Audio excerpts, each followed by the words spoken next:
Hello viewers, மல்லி serial ப்ரோமோவை பற்றி பார்க்க போகிறோங்க. நம்ம விஜய் ஒரு முடிவு எடுத்துட்டார். அது என்ன முடிவு அப்படின்னு சொல்லிட்டு பார்த்தீங்கன்னா, நான் எவ்வளோ நாளையும் கஷ்டப்பட்டுக்கிறேன், ஆனால் வெண்பாவும் மல்லியும் ரொம்ப சந்தோஷமாக இருக்கணும், அதற்கான வழியை தான் நான் இப்போ பார்க்கணும் அப்படின்னு சொல்லிட்டு அரவிந்த் கிட்ட பேசிகிட்டு இருக்காங்க. அரவிந்த் கிட்ட நம்ம விஜய் சொல்கிறாரு, நானும் 5 கம்பெனி போயிட்டு வந்தேன், யாருமே எனக்கு வேலை தர மாட்டேன்றாங்க, இதெல்லாம் என்னோட அக்கா காரியோட வேலையாக தான் இருக்கும். இந்த மாதிரி பார்ட்னர்ஷிப்பில் அந்த ஓனர்ஷிப்பில் வந்து இந்த மாதிரி இவ்வளோ பண்ணிட்டேன் அப்படின்ற மாதிரி பண்ணியிருக்காங்க, அதனால தான் தரமாட்டேன்றாங்க அப்படின்றாங்க.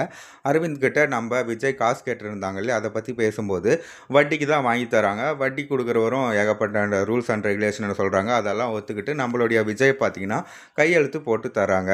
அதுக்கப்புறம் மல்லிக்கு இது தெரிய வேணாம், தெரிஞ்சால் ரொம்ப கஷ்டப்படுவாங்க, இதை நான் மேனேஜ் பண்ணிக்கிறேன், அவங்க சந்தோஷமாக இருக்கணும், இதை வச்சு வெண்பாவுக்கு ஸ்கூல் ஃபீஸ் கட்டிடணும் அப்படின்ற மாதிரி பேசிகிட்டு இருக்காங்க. மறுபக்கம் நம்ம மல்லி விஜய்க்கு வேலை கிடச்சிருச்சு அப்படின்றதுக்காக கோட் ஷூட் டை எல்லாமே எடுத்து தந்துட்டு இருக்காங்க.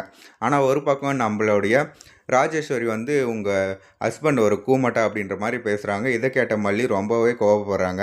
ஆமாம், இந்த மாதிரி பாசத்தை காட்டி ஏமாத்தினால அது கூட தெரியாது இருக்கானே, அவனை கூமட்டன்னு சொல்லாத, என்ன தான் சொல்கிறது அப்படின்ட்டு நம்ம மல்லிக்கிட்ட பேசிகிட்டு இருக்காங்க. நம்ம மல்லியும் சவால் விடுறாங்க, எவ்வளோ கூடிய சீக்கிரம் இந்த சொத்தெல்லாம் உன் கைக்கு வந்துச்சு, அவ்வளோ சீக்கிரமும் அது போக போகுது, உண்மையான சொந்த பந்தங்களை நீ வந்து இழக்க போகிற அப்படின்றாங்க. அது கூடிய சீக்கிரமே நடக்க போகுதுங்க, வெயிட் பண்ணி பார்க்கலாம். ரொம்பவே இன்ட்ரெஸ்டிங்காக போயிட்டுருக்கு. நெக்ஸ்ட் நம்ம விஜய் என்ன பண்ண போகிறாரு, ஏது பண்ண போகிறாரு அப்படின்றத வெயிட் பண்ணி பார்க்கலாங்க.